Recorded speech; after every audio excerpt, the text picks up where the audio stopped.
வணக்கம் மக்களே! இன்னைக்கான வீடியோல நம்ம எத பத்தி பேச போறோம் அப்படின்னு பார்த்தீங்கன்னா, India versus England T20 series வந்து ஸ்டார்ட் ஆயிருச்சு. இந்தியாவுக்கு ஒரு பயங்கரமான ஸ்டார்ட்ன்னு தான் சொல்லணும். மழை பெய்யலன்னா, செகண்ட் இன்னிங்ஸ் நடந்திருந்தா, இந்தியா வந்து ஜெயிச்சிருக்க கூட வாய்ப்பு இருந்திருக்கும். ஏன்னா, இது வந்து ஒரு ஃப்ளாட் ட்ராக் கிடையாது. பால் கொஞ்சம் ஸ்லோவா வந்துச்சு. ஏன்னா பிட்ச் வந்து கொஞ்சம் ஸ்லோவா இருந்துச்சு. பேட்டுக்கு பால் வரல. ஸோ மேபி இந்தியா வந்து இத டிஃபெண்ட் கூட பண்ணியிருக்கலாம். பட் மழை வந்து அது எல்லாமே கெடுத்து விட்டுச்சு.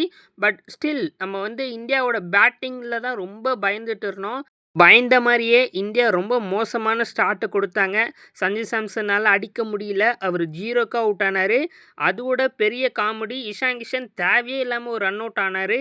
ஸோ ஒரு பயம் வந்துச்சு. பட் அபிஷேக் சர்மா எப்படியோ காப்பாத்தினாரு.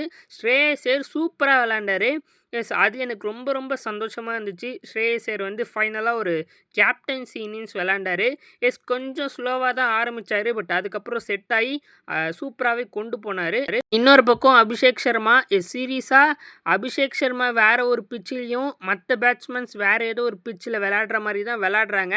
அசால்ட்டா அடிக்கிறாரு. சுத்தமா இந்த பயமே இல்லை. ஓப்பனிங்கில் விக்கெட்ஸ் போனாலுமே நான் இப்படி தான் ஆடுவேன்னு அவரோட இன்டென்ட் எனக்கு ரொம்ப பிடிச்சிருந்துச்சு. சீரியஸாக அபிஷேக் சர்மா வேற ஏதோ ஒரு பிட்சில் விளையாடுற மாதிரி இருக்குங்க. அதே மாதிரி இன்னொரு சைடு சிவம் டுபே இந்தியாவுக்குன்னு வந்தால் அவர் வந்து அன்னியன் ரோலுக்கு போயிடுறாரு. வேற மாதிரி விளையாடுறாரு. இன்னைக்கு ஒரு சூப்பரான இன்னிங்ஸு. சீரியஸாக சிவம் டுபே வந்து ஒரு வாட்டியுமே இதே மாதிரி ரொம்ப குரூஷியலாக விளையாடுறாரு. பட் நம்ம யாருமே அவரை பற்றி பெருசாக பேச மாட்டோம். கண்டிப்பா அவர நம்ம கொண்டாடணுங்க. ஏன்னா, ஒரு வாட்டியுமே குரூஷியலான டைம்ல சூப்பரா பெர்ஃபார்ம் பண்றாரு. ஸோ ஹேட்ஸ் ஆஃப் சிவம் டுபே. ஒரு சைடுல இந்தியாவோட பேட்டிங் பயங்கரமா இருக்கு. பட் இன்னொரு சைடு கொஞ்சம் மோசமா இருக்கு. சஞ்சு சாம்சன் வந்து என்ன சொல்றதுன்னே தெரியல எனக்கு. ஏன்னா, வேர்ல்டு கப்ல பயங்கரமா பெர்ஃபார்ம் பண்ணாரு. பட் இங்க வந்து ஒழுங்காவே பெர்ஃபார்ம் பண்ண மாட்றாரு. பக்கம் இஷான் கிஷன் அவசரப்பட்டு மறுபடியும் ஒரு ரன் அவுட்டு. இஷான் கிஷன்லாம் கொஞ்சம் பொறுமையா ஆடலாம். அந்த எடுத்த உடனே டப்பு டப்புன்னு அடிக்கணும்னு அவரும் அபிஷேக் சர்மா மாதிரி ட்ரை பண்ணுறாரு. அதை கொஞ்சம் கம்பீர் வந்து சொன்னால் நல்லாயிருக்குங்க. ஏன்னா எல்லா பேட்ஸ்மேனுமே அப்படி தான் ட்ரை பண்ணுறாங்க. இந்த மாதிரி திலக் வர்மா சீரியஸாக ரொம்ப மோசமான ஃபார்மில் இருக்கார். கடைசியாக அந்த ஏஷியா கப்பில் அடித்தார் நான் நினைக்கிறேன் பாகிஸ்தானோட ஃபைனலில்.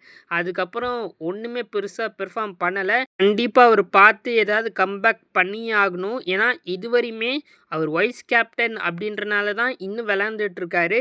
ஸோ வெளியில் நிறைய பிளேயர்ஸ் இருக்காங்க. ஸோ நீங்கள் கண்டிப்பாக நல்லா பண்ணியே ஆகணும். இதுதான் மக்களே ஃபர்ஸ்ட் மேட்ச் பார்த்தீங்கன்னா நடக்கலை. வெறும் ஃபர்ஸ்ட் இன்னிங்ஸ் மட்டும்தான் நம்ம பார்த்தோம். சீரியஸாக செகண்ட் இன்னிங்ஸ் நடந்திருந்தா இந்தியா வந்து ஜெயிச்சிருப்பாங்கன்னு நான் நினைக்கிறேன். ஏன்னா 189ன்றது ஒரு நல்ல டார்கெட் அந்த பிட்சில். ஸோ மேபி டிஃபெண்ட் பண்ணியிருக்கலாம். பட் மிஸ் ஆயிடுச்சு. சரி பரவாயில்ல. இன்னும் ஒரு 4 மேட்ச் இருக்குது. அதில் ஜெயிப்பாங்க நம்ம நம்பிக்கை வைப்போம். ஏன்னா எனக்கு இந்த ஃபஸ்ட் மேட்ச்சில் கொஞ்சம் நம்பிக்கை வந்திருக்கு. ஸோ பார்ப்போம் என்ன நடக்குது அப்படின்னு.